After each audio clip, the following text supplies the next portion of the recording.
Untuk selanjutnya dari alamatul fi'li atau ciri-ciri fi'il itu sama, ada 4 ya, yaitu qad, sin, saufa, dan ta tanis as-sakinah.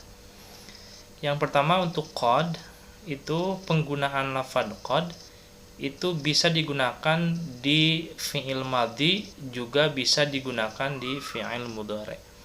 Cuma nanti untuk yang membedakannya adalah nanti di segi makna ya. Nanti kita lihat nanti di contoh. Yang kedua adalah sin. Untuk sin juga untuk saufa itu digunakan hanya untuk fi'il mudhari saja. Jadi untuk fi'il madhi itu nggak bisa digunakan. Dan yang terakhir ta tanis as-sakinah. Ta tanis yang disukunkan, yang biasa kalau kita baca itu dengan vokal C ya. Ta tanis yang sukun. Kita masuk ke contoh. Yang pertama qad. Qad untuk ketika masuk ke fi'il madhi. Contoh di sini ada qad nasara. Kita tahu bersama nasara itu kan fi'il madhi yang bermakna telah. Jadi dia telah menolong. Ketika masuk lafadz qad, maka maknanya bertambah menjadi makna sungguh. Jadi ketika terjemahannya qad nasara, maka terjemahannya menjadi sungguh dia telah menolong ya, oke. Itu penggunaan qad untuk fi'il madhi. Sekarang kita bandingkan antara qad ketika masuk ke fi'il mudhari. Contoh di sini qad yansuru. Ya, ketika qad yansuru, ini kan makna yansuru kan fi'il mudhari, berarti maknanya dia sedang atau dia akan menolong. Ketika masukkan qad, maka maknanya bertambah, jadi dia terkadang sedang atau terkadang intinya maknanya berubah menjadi terkadang. Jadi itu perbandingan antara qad ketika masuk ke fi'il madhi dengan qad yang masuk ke fi'il mudhari. Ketika qad masuk ke fi'il madhi menjadi maknanya sungguh, dan kalau qad masuk ke fi'il mudhari itu maknanya menjadi terkadang gitu ya. Itu perbedaannya. Kemudian yang selanjutnya sin. Sin dan saufa itu hanya bisa masuk ke fi'il mudhari saja. Nah, kita lihat nanti perbedaannya di mana. Contoh sin, sayan suru, yan suru tambah sin, sayan suru.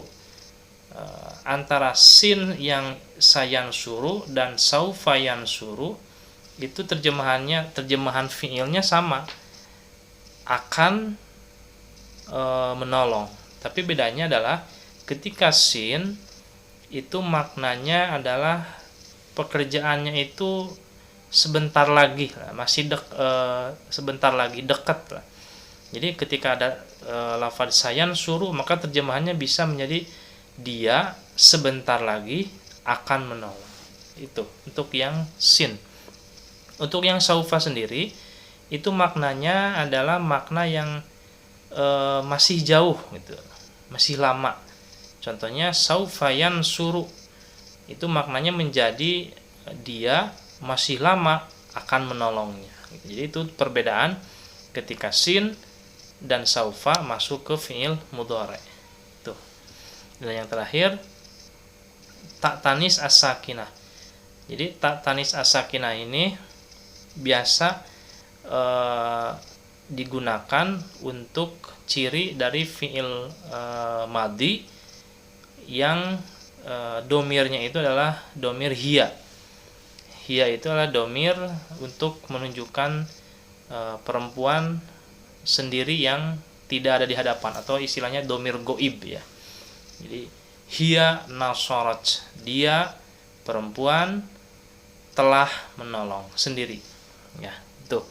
Jadi itu ketika ada lafadz dimasuki qad, sin dan saufa dan ta tanis, otomatis lafadz tersebut merupakan bagian dari kalimat-kalimat bentuk fi'il. Oke, yang terakhir selanjutnya adalah huruf. Ta'rif dari huruf ini adalah kalimatun dallat ala ma'na fi ghairiha. Jadi lafadz yang menunjukkan makna jika lafadz tersebut disertai oleh lafadz lain.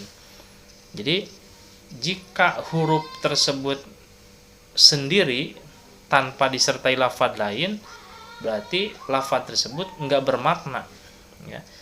Terus apa huruf yang dimaksud itu? Ya, langsung aja ke misal contoh. Huruf yang dimaksud itu adalah yang kita ketahui bersama dengan istilah huruf jar.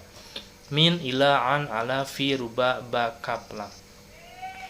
Jadi ketika huruf jar ini salah satunya contoh min, itu dia sendirian tanpa ada lafadz yang menyertainya, maka lafadz min itu enggak bermakna, ya. Tapi akan bermakna jika fi ghairiha disertai dengan lafadz yang lain.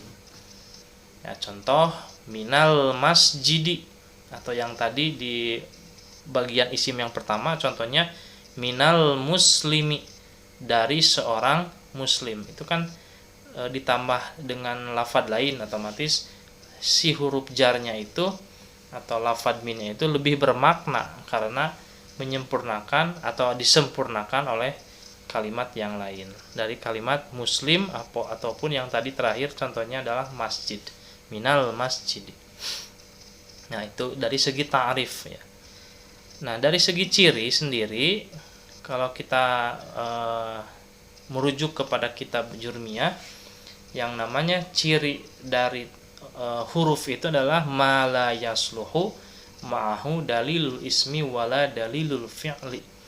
Jadi yang namanya huruf itu adalah lafadz yang tidak layak kemasukan ciri dari isim maupun ciri dari fi'il.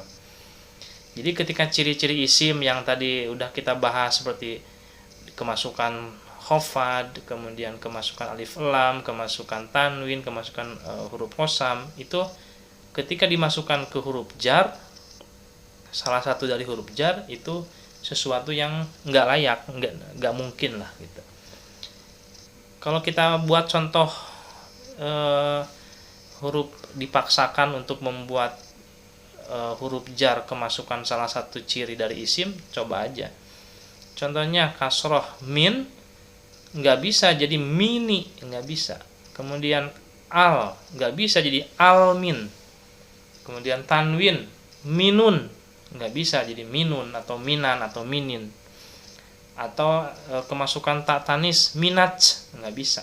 Min ya min aja udah gitu, ya. Jadi nggak layak kemasukan salah satu huruf atau salah satu dari ciri isim. Begitu juga dengan tidak layak kemasukan ciri dari fi'il qad, sin, saufa, ta, tanis.